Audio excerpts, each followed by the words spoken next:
Hello বন্ধুরা, আজ আমরা এমন একটা প্রশ্ন নিয়ে কথা বলবো যেটা আমরা সবাই অনুভব করি, কিন্তু খুব কম মানুষ বোঝার চেষ্টা করি।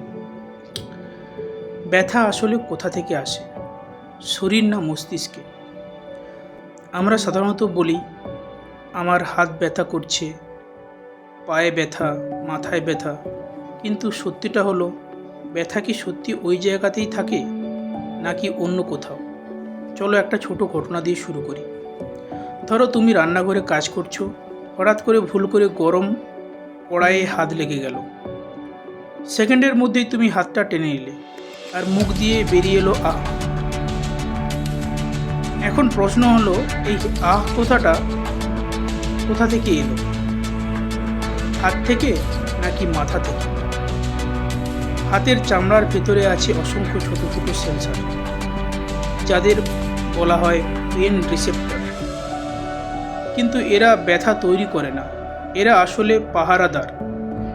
যখন গরম, চাপ, কাটা বা কোনো বিপদ হয়, এই সেন্সারগুলো শুধু একটা কাজ করে, তারা খবর পাঠায়, একটা ইলেকট্রিক সিগন্যাল তৈরি করে, যেটা নার্ভের ভিতর দিয়ে দৌড়ে যায় আমাদের স্পাইনাল কর্ড হয়ে সোজা মস্তিষ্কে।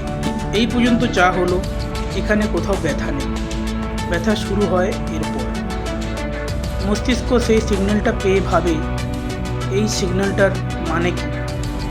সে আগের অভিজ্ঞতা, স্মৃতি, পরিস্থিতি সব মিলিয়ে একটা সিদ্ধান্ত নেয়, আর সেই সিদ্ধান্তটাই হলো ব্যথা।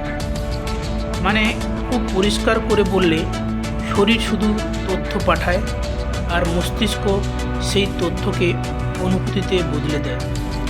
এই জন্যই একই আঘাত দুজন মানুষের কাছে আলাদা লাগে। একজনের সামান্য কাটলেও কষ্টে কাঁদে, আর একজনের বড় আঘাত পেয়েও দাঁতে দাঁত চেপে থাকে। কারণ ব্যথা নির্ভর করে আঘাতের চেয়ে বেশি মস্তিষ্কের ব্যাখ্যার ওপর।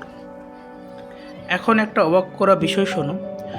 যুদ্ধক্ষেত্রে বা দুর্ঘটনায় অনেক মানুষ গুরুতর আঘাত পাওয়ার পরেও তাৎক্ষণিকভাবে ব্যথা অনুভব করে না, কারণ তখন মস্তিষ্ক বলে এখন ব্যথা নয়, এখন বাঁচা দরকার। তখন মস্তিষ্ক নিজেই এন্ডোরফিন নামে প্রাকৃতিক পেনকিলার ছাড়ে। এই এন্ডোরফিন ব্যথার সিগন্যাল আটকে দেয়।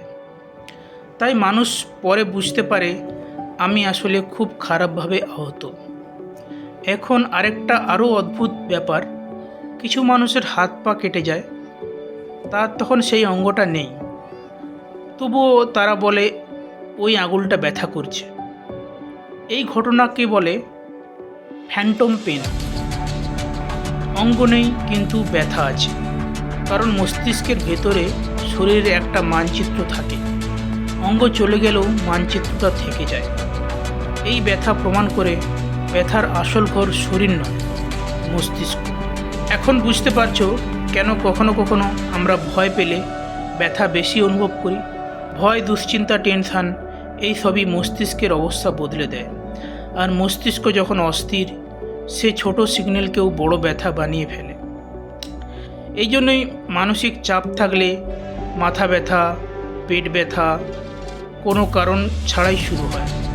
আবার এর উল্টো দিকও আছে, কখনো কখনো আমরা খুব ব্যস্ত বা আনন্দ থাকলে ছোট চোটকেও টের পাই না, কারণ তখন মস্তিষ্ক ব্যথাকে গুরুত্ব দেয় না। তাহলে শেষ পর্যন্ত উত্তরটা কি? ব্যথা না পুরোপুরি শরীরের, না পুরোপুরি মস্তিষ্কের। শরীর সংকেত দেয়, কিন্তু ব্যথা তৈরি করে মস্তিষ্ক। এই কারণেই ব্যথা শুধু ফিজিক্যাল নয়, এটা একটা অভিজ্ঞতা। আর এই অভিজ্ঞতাটা প্রত্যেক মানুষের কাছে আলাদা। আজ থেকে যখন কেউ বলবে ব্যথা হচ্ছে, তখন বুঝবে সে শুধু শরীরের কথা বলছে না, সে তার মস্তিষ্কের গল্প বলছে। তো এখানেই আমি এই ভিডিওটি শেষ করছি। ভিডিওটি কেমন লাগলো জানাবেন, আর কমেন্ট বক্সে কমেন্ট করবেন যদি ভালো লেগে থাকে। যদি কিছু অজানা জিনিস জানতে পারেন আপনি। Thank you.